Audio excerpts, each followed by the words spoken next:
The UESC Marathon was supposed to be a colony ship sent to Tau Ceti IV to become humanity's first extrasolar colony. Instead, it became a tomb. But now, it's a gold mine. As a runner, you're a mercenary hired to salvage the ruins of this once prosperous colony. 6 massive megacorps are pulling the strings of every runner on the surface. If you've ever been confused about which faction to focus on in the early game and their motivations, here is everything you need to know about the factions of Marathon. We're kicking things off with the tech titan that owns your consciousness before you even hit the surface, CyberAcme. I'm Oni, your onboard navigational intelligence. Your consciousness and my neural programming are inexorably interlinked. Per our arrangement, CyberAcme is here for you. I'm here for you. May you operate at peak efficiency. Good luck. CyberAcme's current dominance stems from its neural link tech. As a runner, you are using their interface. They are the Apple of 2893. Clean, sleek, but terrifyingly invasive. They are the pioneers of uploading consciousness into a biosynthetic shell for use on Tau Ceti IV. Their representative is Oni, an onboard navigational intelligence, a mandatory support AI. When it comes to gameplay mechanics, CyberAcme is seen as an all-around efficiency faction, along with being a tutorial faction. They focus on smoothing out the friction of an extraction shooter, rather than specializing in raw combat or destruction. Some benefits of leveling CyberAcme will be different permanent upgrades, such as increased vault size, along with permanent base stat upgrades, such as increased heat capacity and increased loot speed. Their goals don't seem to align with one in the Marathon ship. They want the data that's inside. They aren't trying to save the world. They're trying to make sure that even if the physical world ends, they own the digital one. As major investors in the original Marathon expedition, Traxus seeks to recoup losses incurred by the colony's collapse. You can assist in our exploratory efforts and be discreetly compensated. Traxus accepts no legal or ethical liability for any damages you inflict or receive during the course of your contract. Traxus is the old titan in the game, with roots stretching back to the 24th century Martian colony, which puts them heavily at odds with MIDA. They were the main investors in the original Marathon project, and for that reason, they view themselves as the rightful owner of the ship. They are a heavy industrial corporation that famously survived the Traxus IV incident, the first major AI rampancy event in human history. They are massive, omnipresent, and deeply entrenched in the UESC military-industrial complex. Their representative is Vulcan, a blunt industrial AI who views the Marathon colony as a collection of lost assets rather than a tragedy. In terms of game mechanics, Traxus focuses on your hardware and raw power. They specialize in physical dominance and high-impact weaponry. Some of the benefits of leveling Traxus are permanent upgrades to purchase higher-tier implants or different weapons in the black market to start your runs off with much stronger equipment. Traxus doesn't care about your digital soul or the mysteries of the past. They want their property back. Traxus represents the old guard of humanity, a corporation so large it views a planetary disaster as a simple line item on a balance sheet. They build worlds, and they aren't afraid to tear this one apart to recoup their investment. MIDA is watching. You, them, all of it. MIDA is revolution. MIDA is anti-corp counter-UESC. Not a threat, it's opportunity. We are fire. Are you fuel? Prove it.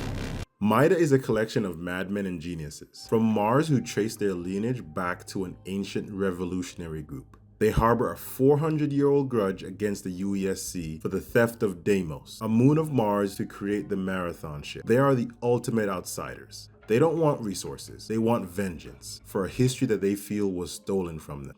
Their representative is Gantry.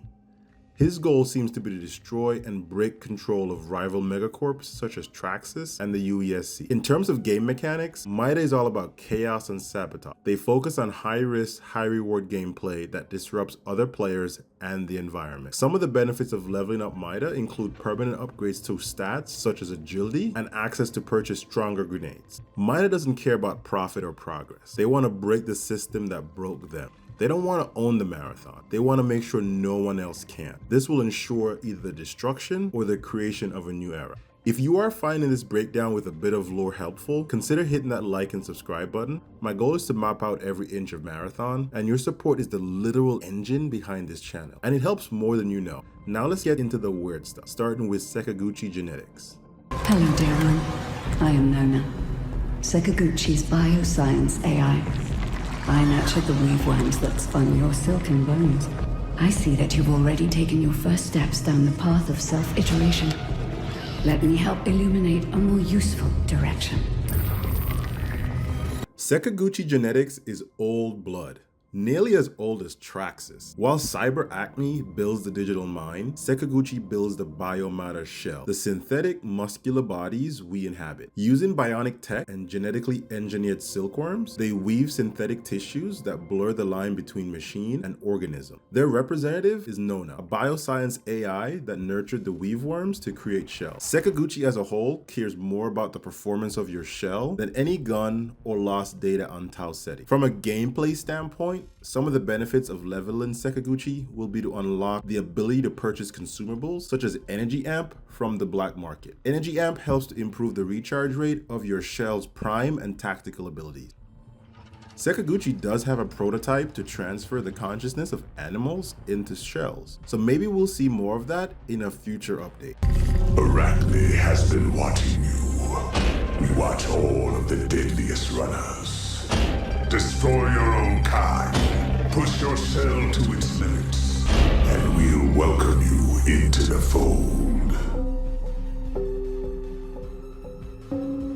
Arachne is a new, totally unknown faction. Arachne did not exist during the historical records before the Marathon project, and little is known about their motivators apart from being interested in the deadliest runners. They have been described as a death cult and are solely interested in runner versus runner. They are completely shrouded in mystery from a lore perspective. We'll have to wait for the full game to get more information on Arachne. They are truly the wild cards of Tau Ceti IV. Their representative charter has specified they're just looking for the most deadly runners to join their fold. When it comes to gameplay mechanics, this faction is going to be fully focused on PvP, so you can expect they will offer contracts for you to hunt down other players and provide you with upgrades to help you get deadlier to keep doing just that. They're gonna have unlocks for new weapons to purchase from their wares. If you're a player who likes to shoot first and ask questions later, Arachne is the faction for you. As we wrap up Arachne, we move into our final faction, NuCaloric. I am Gaius, contacting you on behalf of NuCaloric. Our mission